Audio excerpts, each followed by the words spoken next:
right, welcome back to the Dividend Dudes. We got Brian, Tom, and myself, the dude behind the camera. We've got another monthly stock pick here. We wanted to show you first our portfolio so you know where we're playing here. Brian or Tom, do you want to give just a brief overview of what we're looking at here, and then we can dive into the numbers of what we did? Yeah, we're up to $42,900 about in total value. We have $124.90 monthly dividends coming in each and every month, which is amazing considering we've only started this 27 months ago. If you look at our positions, we are all in the green except for 4. Everything that we have been picking throughout has been going up. Now, of course, the stock market itself is up to nearly 40,000 and getting record highs, but hey man, don't discredit us. we have done very well with our picks, which is going to lead us into what we have purchased because we are defensive investors and this is very much a defensive month. Yeah, I thought this was interesting because we don't actually have, if you watched our previous stock picks, we don't actually have a spreadsheet per se of new stocks we were finding. We intentionally purchased differently this month, very defensively, like Brian was saying here. So Tom, I think you wanted to describe a bit of what that reasoning was, and then we can dive into what we purchased and why. I was being lazy. We didn't make a spreadsheet because we didn't make a spreadsheet. I didn't feel like it. Saying is defensive is another word for lazy. That's the code word?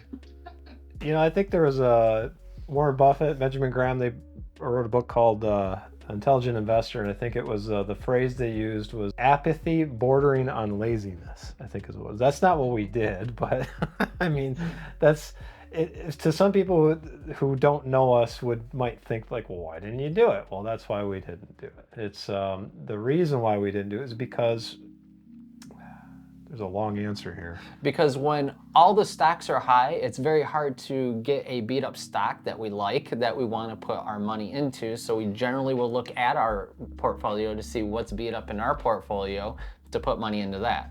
Yeah, that's a quick answer for something that I would have taken 15 minutes to explain, so that's good. The portfolio itself, we have, if you look at our positions, the highest position one is about $4,000. We just sort it by market value here.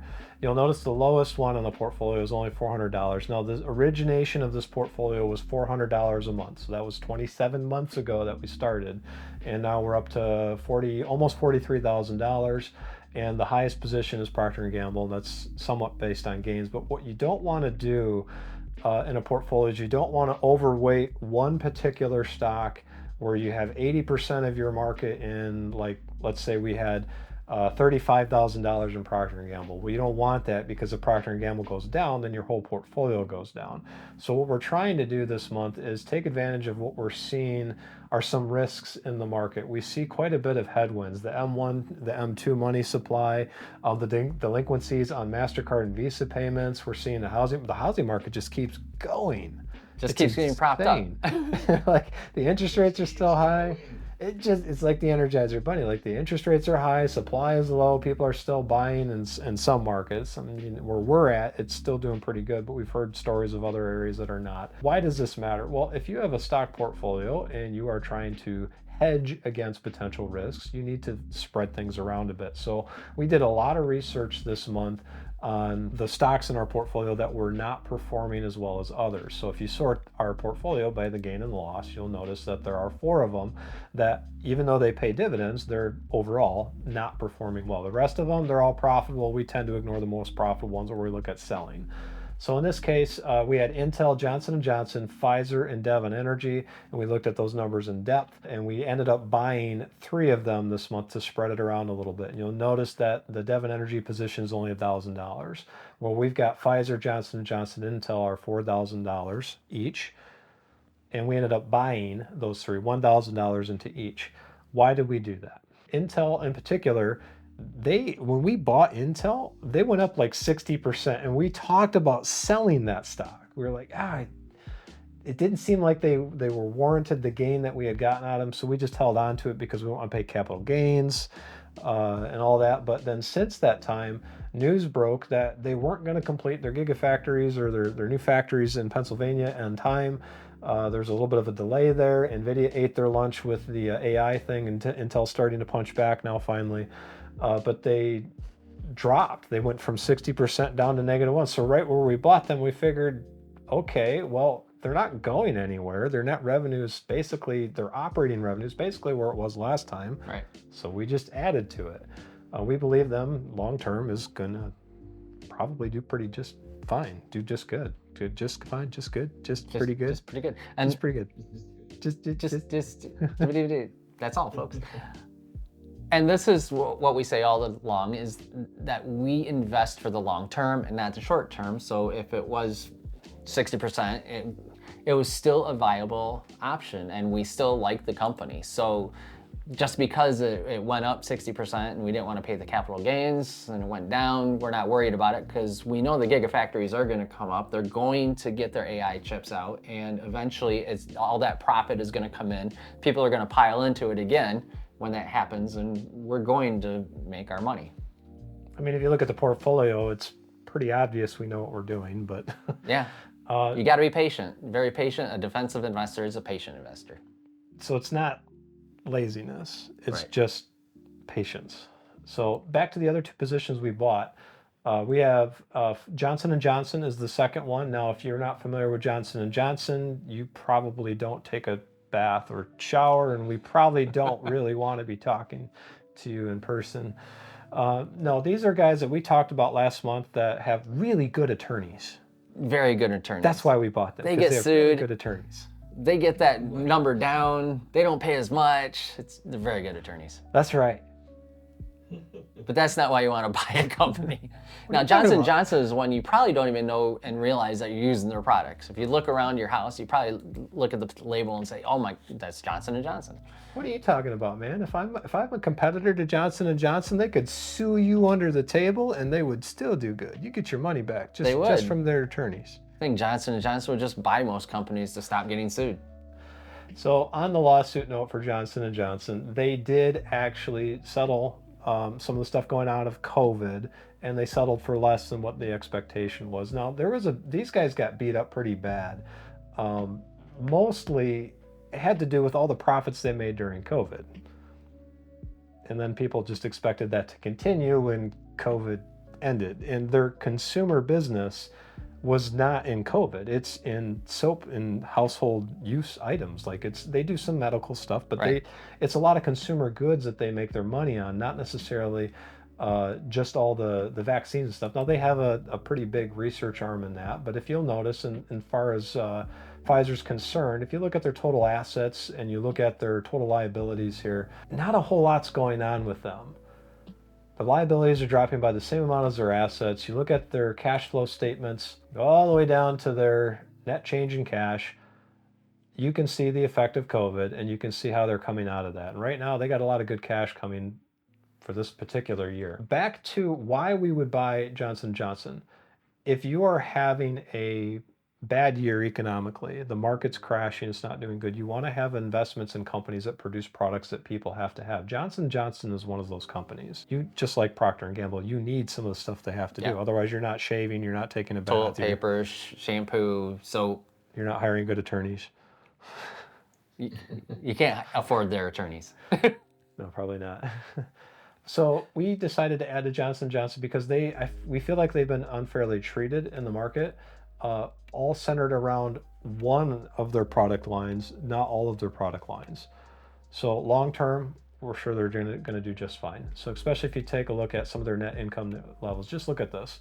2019, $15 billion. 2023, $35 billion. Does that warrant a stock that if you go to and you look at their actual chart, the thing that we never really look at, it doesn't warrant the price depreciation that they've had. They've gone from a $15 billion net revenue, not gross, to a $35 billion net revenue company, even with all the craziness of COVID. And yet somehow the stock price is about the same as it was in July of 2019, like 5 years ago. Does that make sense? So no, they're a pretty good value play for us right now. And that's one of the reasons, not the only reason. If you guys get a chance to take a look at Tom's links, there's all the research that we do on the stock. There's probably about like 50 different articles that we read on just this one. That said, the next one that we have also has really good attorneys. Let me pull it up. 3M? No, this one's Pfizer. The last one we bought was Pfizer. Where are you, Pfizer? There you are, Pfizer. So Pfizer was on our worst performing list. They were number 2. Why didn't you buy Devon? Well, we looked at their numbers and their finances weren't quite where we want them to be. We're going to wait for their next report to come out to see if it looks like it's a good buy. So instead, we have Pfizer. Why buy Pfizer? Well, they also make stuff that people have to have, and they do much more so in the medical space. And if you take a look at what's been going on with Pfizer, they also got brutalized pretty badly by what happened with COVID. So here you are, you're seeing their chart, all the stuff that's going on. They're trading pretty close to their 52-week lows for a whole year and a half. They are not having a good run. No. As far as the business goes, though, so if you scroll down to their earnings per share and their dividends, the dividends are pretty solid. They continue to increase. Earnings per share are still above 1, which is great. That's for the year. And then if you look at the historical earnings, that we talked about this last fall, their non-GAAP historical earnings are going up. They're actually recovering from what had happened with their lawsuits and the COVID stuff. Back to their fundamentals, one thing we also like to see on this, and this has also helped influence our decision, look at their operating expenses. Those seem to have doubled. That looks terrible. It looks really bad. And if you look at their operating income, oh no, they're losing money. Why would you buy a stock that has operating expenses doubling and operating income in the negative? Well, again, they make products that people have to have, and that's over an annualized basis. You have to look towards the more recent reports to see what's actually happening with this business. And you can see over the last 5 quarters, their operating expenses are decreasing with their operating revenue that is coming out of that negative cycle from COVID back to where they normally were before. So this is a company that long-term we believe will be healthy because of that. All right, so we've got explanation of the purchases this month. I feel like it's worth diving a bit more into that theory. We mentioned earlier on, kind of jokingly, being the lazy investor theory or the defensive investor theory. Could you explain a bit more of what goes on behind the scenes with this, specifically related to the choices on purchases this month? Well, a lot of nerd rage. There's a lot of nerd rage, but I think it really goes into the difference between passive investing and aggressive investing, active investing. So you're not there every day looking at the ticker symbol, looking at charts to make sure that things are going up and down. You're buying and selling on a daily basis, where a quote unquote lazy investor will make it their choice, buy the stock and sit on it long term. So you don't even have to look at it to see if it's going up and down on a daily basis. You check it once a month just to make sure that things are going the way you want to, or if you want to sell or up it dollar cost average or whatever you want into it. And you don't have to think about it. It's a lazy, quote, lazy way of investing. It's safe. It's a very safe way of investing. And that's what we're trying to do, is maximize our profits with as, I guess, little work possible. Well, there's quite a bit of work that There's goes quite a into bit of it. work. There's a lot of research that goes into it.